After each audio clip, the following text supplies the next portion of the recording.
Hey guys, Bert here and welcome back to the channel. So we are going into a very hectic April-May where we're seeing multiple launches coming up. Today we are looking at Tengah Garden Residences, the first private mixed-use development in Tengah New Town. But more importantly, the real question is this.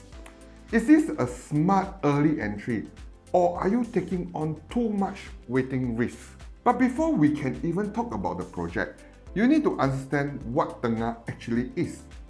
This is Singapore's first new town in decades, designed as a smart forest town with underground roads, a car-light town centre, and a massive forest corridor running through it.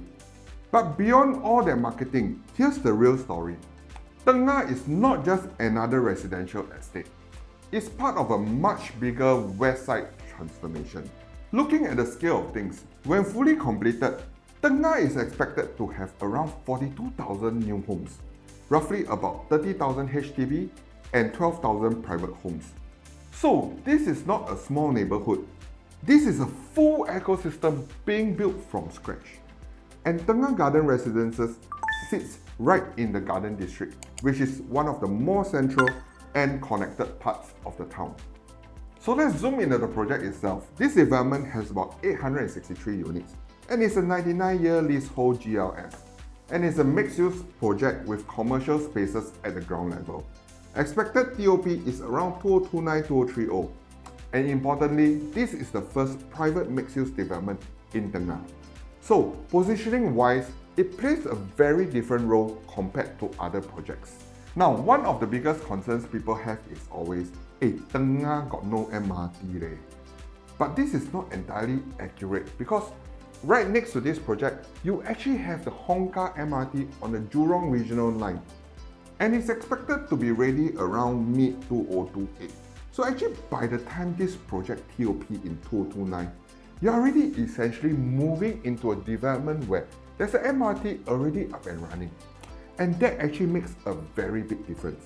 And this MRT line is not just a small feeder line. It connects you directly to Jurong East, which is Singapore's second CBD, the Jurong Innovation District, and even to NTU. So this is not just about convenience, it's really about access to jobs and economic activity. And in terms of amenities, this project is also designed to be quite self-sufficient. You're going to have retail within the development itself, supermarkets, shops, and also nearby HDB shops within walking distance. And slightly further out, you have Jurong Point, JEM, Westgate, and the IMM. So over time, this area is meant to function as if it is its own neighborhood node. But the real value of Tengah doesn't come from what is here today. It comes from what's going to be happening around it. You have the Jurong Lake District, the Jurong Innovation District, International Business Park, and NTU, all within the wider region. So when you buy into Tengah, you're not just buying into the town itself, you're buying into the entire Jurong transformation story. And this is where it gets interesting, because we've actually seen this story before. If you go back about 15 years, Punggol was also in a very early stage. No amenities, connectivity was still developing, and a lot of people felt it was so far out. But fast forward to today, Punggol is actually a fully developed town with strong demand. And more importantly, condos and ECs there have seen about a 73% growth over the past 15 years. So the question becomes, is Tengah going to be what Punggol was back then? But let's take this one step further. Instead of just comparing towns, let's compare the type of project we are looking at. Because Tengah Garden Residences is mixed use, next to MRT, and part of the development town.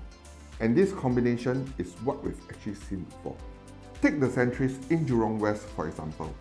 When it was launched around 2006, Jurong wasn't what it is today. There was no Jurong Lake District yet, and the whole area was still evolving. But buyers who entered back then were essentially early movers. They were buying into what Jurong could become. And today, over time, the project saw around a 223% growth, which works out to roughly 11% annualized. But will you actually hold it that long? Same thing with Watertown in Punggol, right next to MRT with waterway views.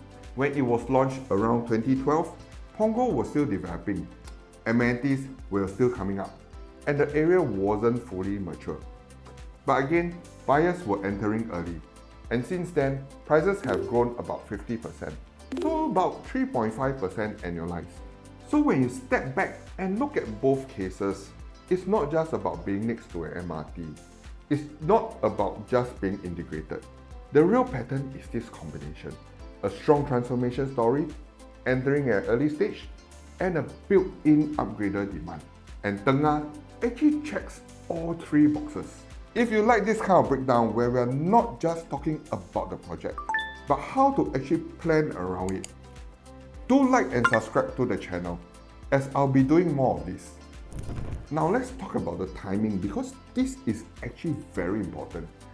The first batch of Tengah BTOs TOP'd around 2023, which means their MOP will be around 2028. And this project is expected to complete around 2029. So what you are seeing here is actually perfect alignment, right when HDB owners are actually eligible to upgrade. And this project then becomes available. Now if you look at the unit mix, you'll actually notice that the majority of units here are actually 3-bedroom and above. And this tells you something very clearly. This project is designed primarily for own-stay buyers, especially the upgraders. And honestly, it's a bit surprising to me that the developer didn't push for more 2-bedroom units, especially given that it's right next to an MRT. Because typically, MRT projects tend to attract more investor-type layouts. But here, the focus is clearly on livability. So your main buyer pool will likely come from Tengah itself. It will also come from the surrounding areas like Jurong West, Bukit Batok, and Choa Chu Kang, where we have seen a lot of new MOP clusters. And these are also all mature HDB clusters with a strong base of potential upgraders. Now in terms of competition, there isn't actually much, because Tengah Garden is actually the first private condo in the Tengah estate. So the main competition actually comes from ECs like Novo Place and Auto Place. These are also nearer to the MRT. But these are still under MOP restrictions, so they serve a slightly different buyer group. And then you have the next wave of ECs, which includes projects like Copen Grand and Altura. These will eventually reach MOP, but they are not located right next to an MRT. And as families grow and daily routines become more important, connectivity starts to matter a lot more. So you may actually see EC owners upgrading again, this time looking for something closer to an MRT. Now before we talk about investment, let's zoom into something more practical, the site plan, and how to actually choose the right unit. If you look at the layout, most of the stacks here are actually north-south facing, and this is generally a good thing. You avoid the harsh west sun and you get a better ventilation. So again, from a livability standpoint, this is actually quite well designed. And on the north side, there's an upcoming hospital. So in terms of unit selection, if you're considering north-facing stacks, you probably want to go above the 8th floor, so that you can clear future developments and maintain a more open view. And on the east side of the development, this is where you have the MRT line and tracks. MRT will be an overland, so naturally there will be some noise and privacy concerns. But the good thing is that most units are not directly next to the tracks, so the impact is somewhat moderated. Still, if you are choosing these stacks, higher floors or slightly setback units would be better. Now as we go to the south side, this is where things get interesting. The south side faces the waterway, and this is also where most of the larger units are positioned, and where you get more open views and less obstruction, but generally a more premium feel. And on top of that, there is also a park setback along this side of the development. So even if you're on a lower floor, you still get a layer of openness. And this is something I always emphasize, because when you are choosing a unit, You're not just choosing a layout, you're choosing your future buyer. Now let's talk about investors. There are actually no direct rental comps in Tengah yet. But if you look within a 2-kilometer radius, projects like Le Quest, Lake Grande, and Lakeville are already seeing rentals in the range of 6,000 to 7,500 for their 3 bedrooms. And the tenant pool is actually quite clear.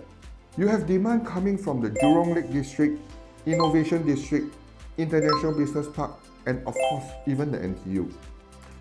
So Tengah actually doesn't need to create demand. It just needs to absorb the extra demand that is actually around it. But before you decide, there's one final question that you need to ask. Who is going to buy from you? And in this case, you actually have multiple layers of buyers.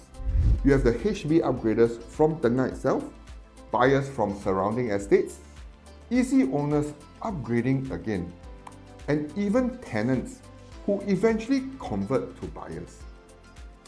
And this is what I always look for in a project, a natural flow of buyers over time.